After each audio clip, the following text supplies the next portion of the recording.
Kartais net nesusimąstome, kas slypi po įmonių, įstaigų, organizacijų pavadinimais. Kokią veiklą užsiima, kokį produktą ar paslaugą suteikia šios įmonės. Dažniausiai net neįsivaizduojame. Apie visą tai laidoje žinomi, bet nežinomi.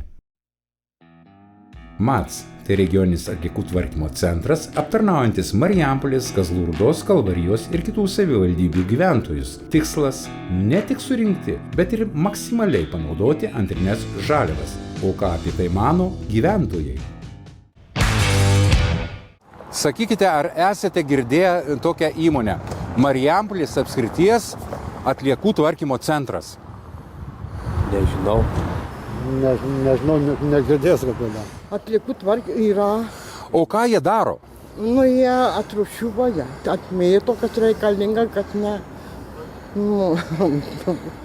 Sakykit, o kokią funkciją ši įmonė atlieka? Tuština konteinerius, mokina mus rūšiuoti ir visa kita. Ar jūs žinote, į kokį konteinerį, kokios spalvos konteinerį reikia kokias šiukšles dėti? Stengiamės, tikrai dabar tik tai laukiam maisto atliekų konteinerių. Kokią funkciją jie atlieka? Kokį darbą jie dirba? Aš tikiuosi, kad išveža iš konteinerių atliekas. Gal darosi ne kokiam miesto švaros švarinimo darbais kažkokiais, tiksliai negaliu garantuoti. O sakykit, į kokios spalvos konteinerius, kur reikia dėti, ar žinot? Užrašyta konteinerių, mišrius, plastmasė, metalai ir viskas. Kiekvienas mūsų paliekame pėdsaką. Ir tai ne tik žodžiai. Tai plastiko butelis, tai obuolio graužtukas, tai suplyšusi sofa. Bet kas nutinka atliekoms, kai mes jų atsikratome? Keliaujame sužinoti, kaip veikia moderni atliekų tvarkymo sistema. Užeikime vidun. Trumpai apie įmonės funkcijas mums papasakos Arvydas Pavelčikas, direktoriaus pavaduotojas. Marijampolės apskrities atliekų tvarkymo centrui yra patikėję 5 savivaldybės, tai Marijampolės, Kalvarijos, Vilkaviškio, Šakių, Kazlų Rūdos, administruoti visą atliekų tvarkymo sistemą. Labai svarbu paminėti, kad Marijampolės apskrities atliekų tvarkymo centras atlieka visas funkcijas, kurios yra susijęs su atliekų sutvarkymu. Tai administruoja atliekų tvarkymo visą sistemą, organizuoja ir administruoja įmokas už atliekų tvarkymo sistemą, administruoja mechaninio biologinio apdorojimo įrenginius, tai yra rūšiavimo didelė gamykla, prižiūri veikiantį sąvartyną bei uždarytus sąvartynus, administruoja 5 žaliųjų atliekų kompostavimo aikšteles, kurios yra įsikūrę visose savivaldybėse po vieną. Taip pat administruoja 9 didelių gabaritų atliekų surinkimo aikšteles, tai 3 Šakių savivaldybėje, po 2 Marijampolės ir Vilkaviškio savivaldybėse, po 1 Kalvarijos ir Kazlų Rūdos savivaldybėse. Taip pat svarbu paminėti, kad didelių gabaritų atliekų surinkimo aikštelėse yra daiktų pasidalytuviai. Tikrai efektinga ir vis populiarinti priemonė, skatinanti žmonės daiktais dalintis ir juos panaudoti antrą kartą. Į daiktų pasidalytuvę žmonės gali daiktus pristatyti nuo antradienio iki šeštadienio, o daiktais dalinamės ketvirtadieniais. Kaip žmonės gali prisidėti prie atliekų tvarkymo bei sudėtingų technologijų? Aš manau, kad kiekvienas gyventojas, kiekvienas juridinis asmuo gali savo gerąją praktiką ir pavyzdžiui prisidėti prie atliekų tvarkymo, tinkamai rūšiuodami atliekas. Marijampolės regione yra vienas iš pavyzdinių, manau, regionų, kuriame yra visiems gyventojams suteiktos individualios rūšiavimo priemonės, tai yra konteineriai stiklui, plastikui, mišrioms komunalinėms atliekoms. Tai suteikia galimybę tinkamai pirminiam rūšiavimui vykdyti, kad palengvėtų būtent tolimesni atliekų perdirbimo srautų valdymai. Kokia yra teisinė bazė ir ką Lietuva daro, kad pagerintų atliekų tvarkymą? Norėčiau pabrėžti tokį dalyką, kad atliekų tvarkymo sritis nestovi vietoje. Mes, kaip ir visos kitos sritys, einame į priekį ir lygiuojamės į geresnę praktiką turinčias Europos šalis. Todėl Lietuvoje nuolat įgyvendinamos naujos atliekų tvarkymo direktyvos, atliekos tvarkomos vadovaujantis valstybiniu regioniniu atliekų tvarkymo planu, kuris perkeliamas į savivaldybių regioninius planus, kuriuos tvirtina kiekvienoje savivaldybėje taryba. Šie planai yra skelbiami mūsų svetainėje, savivaldybių mūsų svetainėse, su kuriais viešai galima susipažinti. Ir ten būtent numatomos visos naujovės, kurios artimiausių metų šiuo laikotarpiu iki 27 metų bus įgyvendinamos. Kaip kiti miestai ir šalys sprendžia atliekų problemą ir ką galėtume pasimokyti iš jų? Lietuvoje mes nuolatos vyksta tokia vadinama sveika konkurencija tarp visų atliekų tvarkymo centrų. Mes kiekvienas bandome semtis iš kitų centrų gerosios praktikos. Pačių centrų Lietuvoje atliekų tvarkymo yra 10. Tai šiuo metu rungtyniavimas vyksta maisto atliekų tvarkyme ir kaip kiekvienam regionui sėkmingai sekasi su tuo susidoroti. Imant pasaulio praktiką, tai dažniausiai mums pateikiama Azijos išsivysčiusios šalys kaip pavyzdys, tai viena iš jų, tarkim, Japonija, kurioje manoma, kad atliekų iš vis nėra. Tačiau jų mentalitetas ir požiūris į atliekas yra visiškai kitoks. Pasidomėjus, paieškojus informacijos galima rasti, jog pas juos yra netgi atskiri kambariai atliekų rūšiavimui namuose. Ką žmonės dažniausiai pamiršta rūšiuodami? Dažniausiai jie pamiršta rūšiuodami turbūt tiesiog atskirti atliekas vienas nuo kitų. Nes dažniausiai atvažiuoja žmonės ir visos atliekos būna sumaišytos viena su kita, kaip sakyti. Jeigu jas atskirtų, būtų kur kas lengviau, paprasčiau ir greičiau ir nereiktų kitiems klientams laukti eilėje, kol jie išsirūšiuos ir mūsų darbuotojai jiems padės tą padaryti. Labai aktuali tema yra, kur dėti senas panaudotas padangas. Kiek jų galima atvežti pas jūs, kaip jos priimamos? Pas mus į didelių gabaritų atliekų surinkimo aikštelę gali asmenys atvežti iki 5 padangų per metus nemokamai. Tai nes daugiau padangų faktiškai ir negalėtų susidaryti vienai transporto priemoniai. Kas liečia, jeigu jūs perkate naujas padangas kažkokioje įmonėje, ar ne, ir jas montuoja, jūs turite teisę savo senas padangas nemokamai palikti pas juos. Pas mus priimamos tiek didžiosios, tiek mažosios padangos, tai yra lengvųjų automobilių ir traktorinės. Traktorinės ir visos kitos negabaritinės tos padangos yra mokamos tiek įmonėm, tiek fiziniam asmenims. Kokios klaidos dažniausiai pasitaiko rūšiuojant atliekas?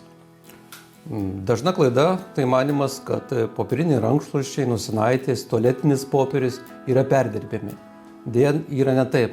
Šiuos daiktus reiktų mesti į mišrių komunalinių atliekų konteinerį. Lygiai ta pati taisyklė apima ir higieninės priemonės, kaip pavyzdžiui dantų šepetukas, skutimosi peiliukas, sauskelnės, įklotai, jie irgi metami į mišrių komunalinių atliekų konteinerį. Plastiko konteineryje kartais mes randame įvairių buityje naudojimų daiktų, kaip pavyzdys kilimėlis, batams valytis, prie durų, žaislai. Kartais net žmogus, gyventojas pasipiktino, kad neišvežė ir neaptarnavo antrinių žalių konteinerių, ant jo buvo uždėta plastikinė kėdė. Galvoja, kad plastikas, bet tai ne plastikas, tai didelių gabaritų atlieka, kurią reiktų pristatyti į didelių gabaritų surinkimo aikštelę. Kita dažna klaida yra dėl stiklo rūšiavimo. Į stiklo konteinerį dažnai pasitaiko, kad įmeta sudužusius veidrodžius, langinį stiklą, automobilinį stiklą, kuris yra neperdirbamas ir jis nerūšiuojamas, netvarkomas kaip stiklo tara. Jį irgi reiktų priduoti į didelių gabaritų aikštelę. O kaip yra su aliejumi? Kaip jis yra surenkamas ir kuris naudojamas? Ar dar tokios technologijos nėra? Pas mus mieste yra surenkamas atskirai, yra pastatytos talpyklos prie bendro naudojimo aikštelėse, prie konteinerių ir tenais į tarą supylus, ten galima sumesti. Ir atliekų tvarkytojai jį perdirba, kaip perdirba, nežinau. Ar atliekų tvarkymo paslaugos yra prieinamos visiems žmonėms? Taip, pas mus sistema yra padaryta taip, kad atliekos visos keliauja į konteinerius. Ir mūsų regione gyventojai gali naudotis bendro naudojimo konteineriais ir individualiais konteineriais. Todėl mes ir sakom, kad realiai kiekvienas gyventojas turi galimybę naudotis mūsų sistema. Dažnai gyventojai klausia, aš neturiu individualaus konteineriaus, bet aš turiu mokėti. Kodėl? Tai mes į tai turim tokį atsakymą, kad tu neturi individualaus, bet gali naudotis bendro naudojimo konteineriuose. Jie lygiai taip pat yra aptarnaujami, mes patiriam sąnaudas tam tikras jų aptarnavimo. Tai vat, ir yra galimybė naudotis mūsų sistemoje visais esančiais konteineriais. Ir bendro naudojimo mišrių komunalinių, ir pakuočių konteineriais rūšiavimo. Tai vat, kadangi mokestis, kaip aš sakau, tam ir skirtas, kad mes sumokėtume už visas sutvarkytas atliekas regione. Kaip dažnai klientai skambina jums ir kokie klausimai būna dažniausi? Na, klientai pas mus skambina, galim sakyti, kasdien. Skambučių sulaukiam labai nemažai. Jeigu išėję buvę mokėjimo pranešimai, tai per dieną mes pabandėm suskaičiuoti, yra praleistų net iki 600 skambučių. Tai vat, mes aptarnaujam 5 regiono savivaldybės ir iš viso turime virš 67 000 klientų. Tai vat, tai supraskit, kad visi gavę mokėjimo pranešimą vis tiek nori sužinoti, kas negerai, ar laiku nesusimokėjo, ar pabrango. Tai vat, ir tokie klausimai dažniausiai ir būna. Pasikeitus savininkui objekto, jie turėtų taip pat pas mus kreiptis ir pakeisti mokėjimo sutartį. Tai vat, tai vienas iš dažniausių galbūt tas ir yra skambutis, kad keičiasi objekto savininkai. O visi kiti daugiau yra susiję su mokėjimo pačiais pranešimais.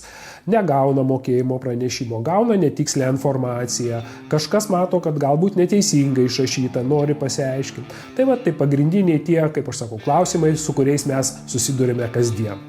Na, o kartais būna ir tokių klausimų nekasdieninių, kai paskambina ir paklausia, kur man dėti tam tikrą atlieką. Na, tai tada tokiu atveju vėlgi suteikiam daugiau informacijos ir mūsų skambučių centras, kaip aš sakau, yra skirtas tam, kad išspręst visas klientų mūsų problemas. Ar skiriasi mokestis už paslaugą, tarkime, miesto gyventojams ir kaimo gyventojams, galbūt sodų bendrijų gyventojams, galbūt kažkokiems tai objektams? Tai jeigu kalbant apie mokestį už atliekų tvarkymą, tai yra tam tikrų objektų kategorijos. Jeigu kalbam apie gyvenamąją paskirtį, tai mokestis visiems gyvenamosios paskirties objektam yra vienodas. Gyventojai moka tą patį mokestį, jeigu objekte yra gyvenama, objektas yra naudojamas, yra deklaruotų gyvenamųjų asmenų. Jūs klausėt, ar moka tiek pat sodo paskirties ir gyvenamosios. Tai jeigu objektas yra sodų bendrijoje ir jisai yra sodų paskirties, tai jisai mokama už jį kaip už sodo paskirtį. Jeigu jis yra gyvenamas, ten yra deklaruotų asmenų, tai mokama lygiai tiek pat, kiek už butą mieste. Mes, kadangi vėlgi yra įvairių socialinių grupių, daugiavaikių šeimų, tai mokestis pas mus yra skaičiuojamas pastovi dalis daugiausia už 4 asmenis, kintama dalis daugiausia už 3 asmenis. Ir jeigu jūsų šeima susideda iš 6, 7, 8 asmenų, vis tiek jūs mokat, kaip aš sakiau, už 4 ir 3. Kas liečia invalidus, neįgaliuosius, tai mokestis vis tiek yra skaičiuojamas toks pat, visiems vienodas.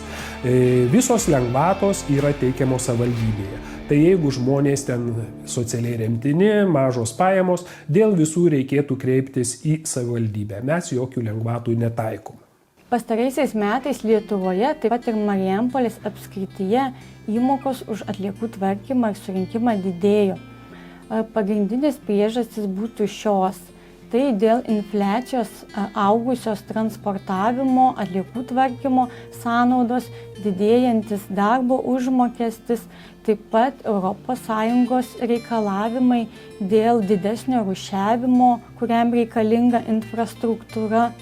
Aišku, dalimai finansuojame ES, tačiau vis tiek reikalinga prisidėti apie 15 paprastai procentų sąnaudų, kurios įtraukiamos į įmoką. Taip pat keliami mokesčiai irgi ES iniciatyva už atliekas patenkančias į sąvartyną, nepaslaptis ženkliai didėjo mokestis nuo 15 iki 50 eurų už toną. Taip pat dar prisideda indeksavimas. Taip pat įtakos turi lėtas rūšiavimas. Žmonės pernelyg neatsakingai, pernelyg prastai rūšiuoja atliekas, galbūt nekreipdami į tai didelio dėmesio. O jeigu objektų nesinaudojama ir asmuo, gyventojas yra išvykęs, tarkim, į užsienį gyventi, kas vyksta toliau? Tokiu atveju klientas turėtų pas mus kreiptis su įrodančiais dokumentais, kad jis yra išvykęs. Na, aišku, geriausia tai yra darbdavio pažyma, kad įrodyt, kad jis tikrai ten gyvena. Tokiu atveju mes sudarom sutartį su gyventoju pagal individualiai aptartas sąlygas ir jisai įsipareigoja praėjus tam tikram periodui, kuris gali būti nuo 1 ketvirčio iki metų, kad jis pateiks objektų nesinaudojančius įrodančius dokumentus. Tai kaip minėjau, darbdavio pažyma ir elektros sąnaudos objekte.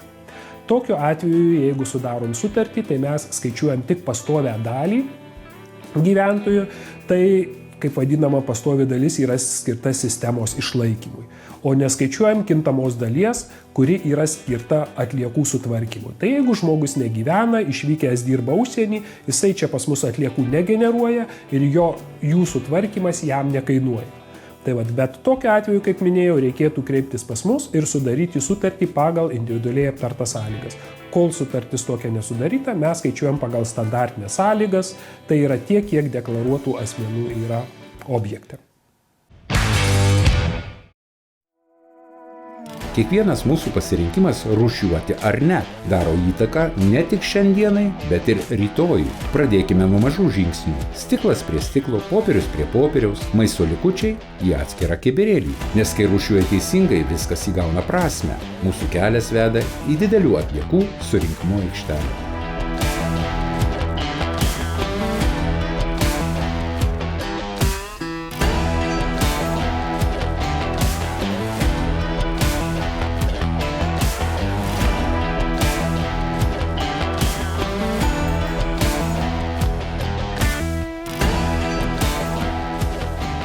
Kaip prasmingai panaudoti atliekas, ar yra pavyzdžių, kai atliekos virsta vertingais produktais ar energija? Taip, tai inertinių atliekų aikštelė žmonės pristato betoną, plytas, čerpės, keramikos gaminių mišinius. Šios atliekos kaupiamos šioje aikštelėje ir jos susmulkinamos ir gaunama inertinė medžiaga, kuri gali būti panaudojama sąvartyno kelių įrengimui, kelių remontam ir atliekų perdirbimams. Esame didelių gabaritų atliekų surinkimo aikštelėje. Ir mums labai knieti sužinoti, kas yra daroma iš šių senų baldų. Taigi visos didžiosios atliekos, įskaitant ir baldus, yra surinkamos visose stambiagabaritėse aikštelėse. Jos yra atvežamos čia. Čia dar kartą tie visi baldai perrūšiuojami, kuri yra medinė dalis atiduodama perdirbėjam, o kuri netinkama perdirbti dalis yra susmulkinama ir atiduodama į Kauno kogeneracinės jėgainės deginimui.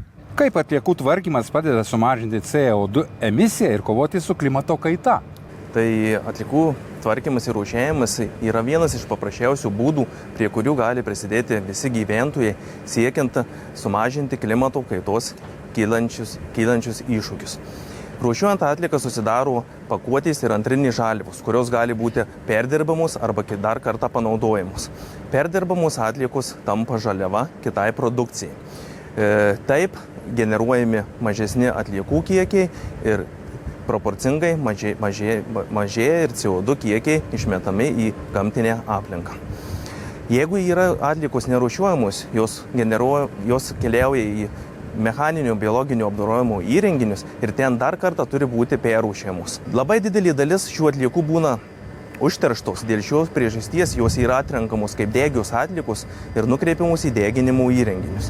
Deginimo įrenginiuose šios atliekos yra sudeginamos, degimo procesų metu įskiriami dideli kiekiai CO2, o šios dujos sukelia, kaip minėjau, klimato šiltėjimą ir klimato kaitą. Na ir dar vienas klausimas, o kaip kovojate su kvapais sklindančiais iš sąvartyno? Pačių sąvartynė kvapų kaip ir nėra, nes yra uždrausta vežti mišrias komunalinės ten atliekas, ten yra tik tai vežamos jau po apdorojimo atliekos ir jos neskleidžia kvapų. Esame Marijampolės mechaninio biologinio apdorojimo įrenginiuose atliekų priėmimo patalpoje. Į šią patalpą atliekas atveža iš 5 Marijampolės savivaldybių, tai Marijampolės, Kazlų Rūdos, Vilkaviškio, Šakių, Kalvarijos. Atliekas krautuvas semia, krauna į maišelių plėšytuvą, plėšytuvę pradraskomi maišeliai ir atliekos dozuojamos į tolimesnę rūšiavimo įrangą. Turime rotacinį separatorių, būgną, kuris atskiria bioskaidžias atliekas, taip pat smulkes ir stambesnės. Stambesnės ir smulkesnės atliekos keliauja į rūšiavimo patalpą, kur rūšiuotojai rankiniu būdu rūšiuoja atliekas. Atliekos atkeliauja į rūšiavimo patalpą, tai yra smulki frakcija ir stambi, kiekvienas rūšiuotojas turi po 4-5 skirtingas frakcijas, tai kas renka popierių, kas renka stiklą, metalą, skirtingus plastikus, polipropileną, aukšto tankio polietileną, plėvelę, daug skirtingų atliekų rūšių, skaidrius, spalvotus atskiriam. Ir ko paskui nespėja rūšiuotojai, tai toliau turim ištraukti, ko nespėja rūšiuotojai, toliau turim automatizuotą rūšiavimo liniją, magnetai, aliuminio separatorius, optinis separatorius, kurie jau mums padeda to, ką nepaima rūšiuotojas, padeda atrinkti antrinės žalias. Kaip ir minėjau, ko nespėja rūšiuotojai, tai mums padeda automatizuota rūšiavimo linija, tai va turim magnetinį separatorių, kuris nutraukia juodą metalą, pritraukia prie diržo ir numeta į šoną. Toliau eina aliuminio separatorius, tai nušauna aliuminio pakuotę, ką turi medžiagas, kurie turi aliuminio, netgi ir nušauna tokių kaip kombinuotas pakuotės ar nuo kačių, šunų maisto pakelius, kavos pakelius. Čia turim optinį separatorių, kuris taip pat padeda mums atrūšiuoti atliekas. Jis yra gudras įrenginys šių laikų technologijos, kur gali nustatyti ar nušauti popierių, plastiką spalvotą, skaidrų, kokį nori, netgi pampersus galim užprogramuoti. Ką užprogramuosim, tai ir jis nušaus. Taigi yra skeneriai, nuskanuoja tą atlieką, atpažįsta kokia tai medžiaga, ar tai plastikas, ar popierius, kokio tankio, ir tada praeina pro lazerius ir su oro srove nušaunama ant sekančio konvejerio, kuris atskiriamas į šoną. Tai mums taip pat, ko nespėjo rūšiuotojas, labai padeda šitas įrenginys, jis papildomai nurūšiuoja tas likusias visas plastiko atliekas. Tinkamos perdirbti atliekos supresuojamos ir perduodamos antrinių žaliavų perdirbėjams, o kas netinkama, kas lieka, vežama į Kauno kogeneracinę jėgainę sudegint, kur pagamina šilumą ir elektros energiją. Taip pat turime žalių atliekų kompostavimo aikštelę, tai gyventojai gali nemokamai pristatyti lapus, žoles, šakas, mes juos mulkinam, kompostuojam, pagaminam kompostą ir žmonės paskui atvykę gali įsigyti. Tai berods vienas kubas 15 eurų gal kainuoja, tai va. Atliekos ne pabaiga, tai pradžia naujam gyvenimui, jei tik jos teisingai surūšiuotos. Tad kitais kartais, kai ruošiesi išmesti plastikinį butelį, prisimink, nuo tavęs viskas prasideda. O šitus atvaro greitai pasitraukiam.